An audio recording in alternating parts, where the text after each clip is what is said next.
In Unit 1, we covered broad musical issues, the basic structure of music, different kinds of listeners, and the different categories of music.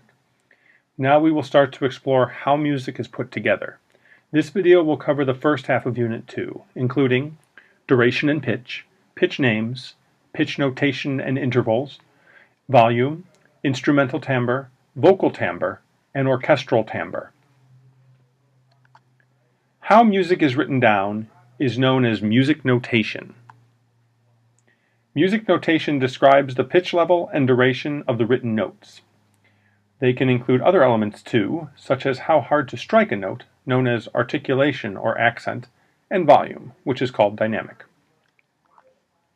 The duration of a note is determined by the shape of the symbol. Here is a chart of music notes and their common durations. The whole note at the top of the range, a half note is half the value of a whole note, a quarter note half the value of a half note, and so on. The length of the notes depend on different factors, but generally speaking, the whole note gets 4 beats, the half note 2 beats, quarter note 1 beat, and so on. For a more detailed look at note lengths, refer to the helpful tables in the text. The pitch level of a note, meaning whether it is high, low, or in between, is indicated on a staff. A typical staff has 5 lines and looks like this. Notes are placed in and around the staff to tell the musicians what note to play or sing. The text has a very informative passage regarding the physics of pitch production that you will read for more detail. Read the section carefully and thoroughly before taking the assessment. In order to be able to identify specific pitches in range from high to low, each different pitch is given a name. We use the first 7 letters of the alphabet, A through G. Let's take a look at a piano keyboard for a visual representation of pitches. The white keys are the notes A through G. Once you reach the G, the notes begin again at A. From one note to the next note of the same name is called an octave. If you want to raise or lower the pitch of a note just a little bit, not enough to go to the next white key above or below it, then we use what we call accidentals. A sharp raises the pitch, a flat lowers it. The black keys represent the sharp and flat notes. There are some great interactive keyboards in the text to help you understand pitch notation, as well as placement of notes on the staff. Finally, the distance between 2 pitches is called an interval. To find the interval between notes, count the number of letters between them, starting on the first note and ending on the second note. Intervals can be ascending or descending. For example, if the first note is a C, and the second note is the E above it, that is the interval of a third. C is 1, D is 2, and E is 3. If the first note is D, and the second note is the A below it, that interval is a fourth. D is 1, C is 2, B is 3, and A is 4. This is a lot of information about music basics, so take time to carefully read the texts. These concepts often take weeks or months to master for beginning musicians, so please let me know if you have any questions. One of the most important and affecting elements of music is volume, also known as dynamics. This is the loud and soft of music. Truly powerful musical moments are often done at the extreme ends. Loud music can overwhelm our senses, and soft music draws us close. The next time you watch a movie, notice how the music uses loud and soft dynamics to convey the movie's message. There's a wide range of dynamics from very soft to very loud. This chart can also be found in the text and illustrates the common dynamic range. P stands for piano, which means soft in Italian. F stands for forte, or strong. The M stands for mezzo, or medium. Composers go beyond these ranges. If you want the performer to play even softer, add another P. If you want it louder, add another F. There really is no limit to the level of volume someone can write. Composers also ask for dynamic changes. Music can increase in volume, which is known as a crescendo. Decrease in volume is known as a diminuendo. Using different dynamic levels throughout a piece of music gives it variety and energy. For an example of a wide dynamic range and incredible energy, listen to O Fortuna from Carmina Burana by Carl Orff, found in the text. A composer can also achieve dynamic levels through the number of instruments or voices he or she employs. More performers can create more volume, and fewer performers can create less volume. Putting the performers further away from the audience is another effective way to change dynamics, as heard in the Richard Wagner example in the text. We will now discuss timbre. Timbre is the distinct sound a voice or instrument makes. For example, an oboe has a nasal timbre, the trombone an open one. Another term for timbre is tone color. It is like a painter who combines different colors to create a work of art. A composer puts together different instruments or voice timbres or colors to create music that is vivid and dynamic. There are two classification systems for instruments.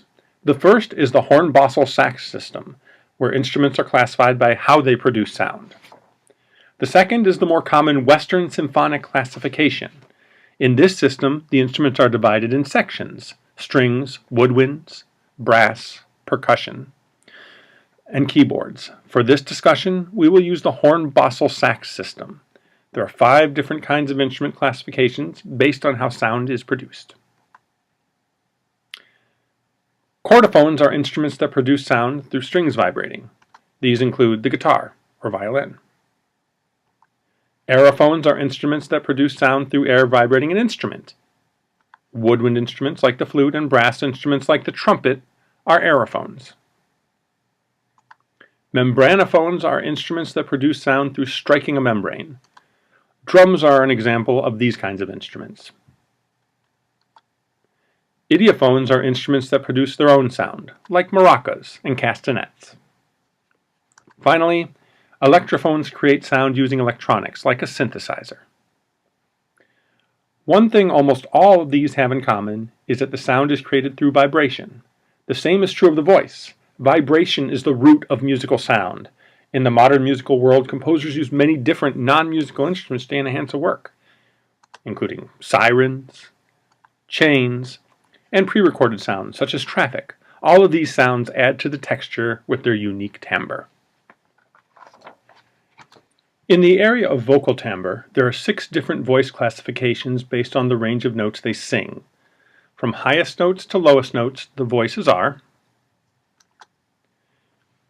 for the female voice, soprano, the highest voice; mezzo-soprano, the medium-high voice; alto, the medium voice.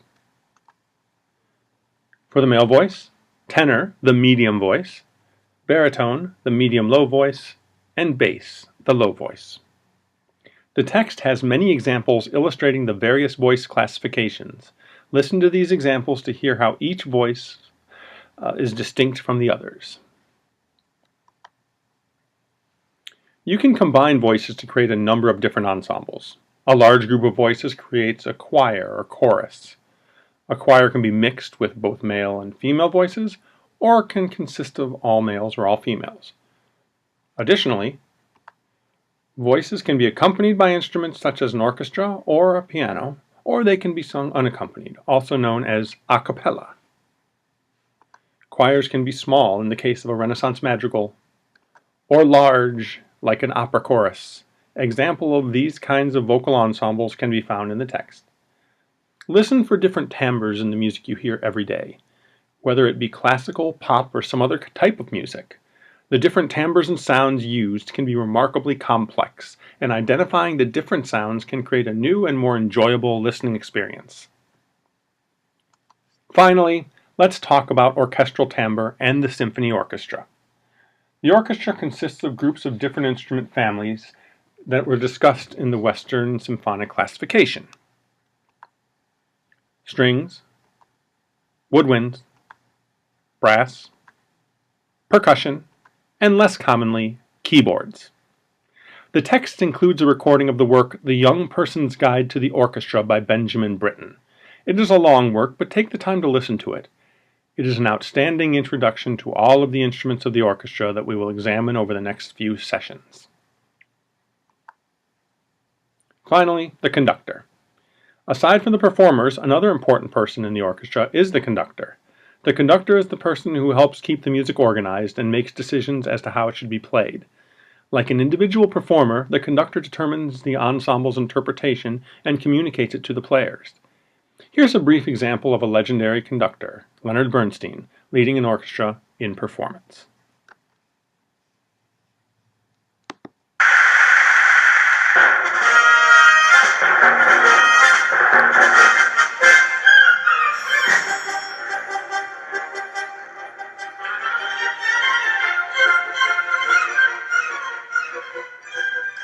In the next video, I will discuss the various instrument families in more detail.